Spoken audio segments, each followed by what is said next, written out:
Compréhension orale. Écoutez la vidéo et reliez chaque mot à son image. Puis résumez en quelques phrases pourquoi les réseaux sociaux ressemblent à un objet mathématique.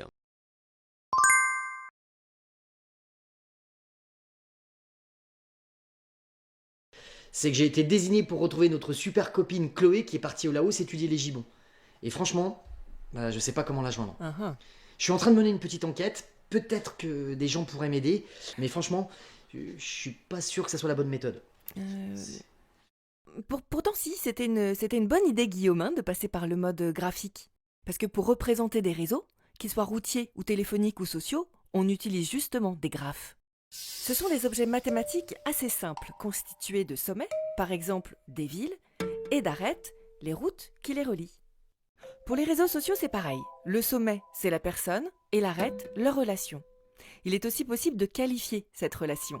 Quand on est ami, la relation va dans les deux sens, comme dans Facebook. Mais lorsque la relation va dans un seul sens, comme dans Twitter, on parle de graphe orienté.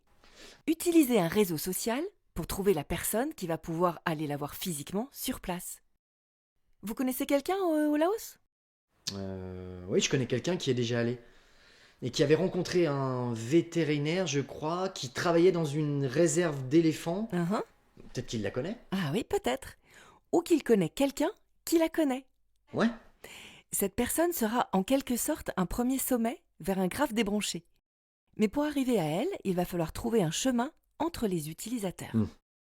L'algorithme de votre réseau social qui calcule ce chemin est le même que celui qu'on utilise pour le calcul d'itinéraire, sauf que là, on ne va pas calculer des distances entre les villes, mais des distances entre les gens.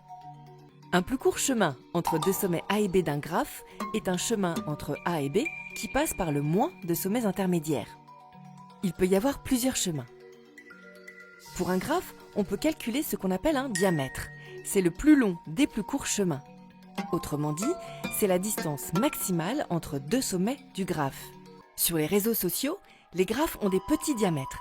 Bien qu'il y ait beaucoup de personnes dans le réseau, la distance maximale entre elles est petite. On parle d'ailleurs de graphe petit monde. Ah, comme quand on dit « Ah, le monde est petit », quand on rencontre quelqu'un avec qui on a quelqu'un en commun, c'est ça ? Oui, c'est tout à fait ça.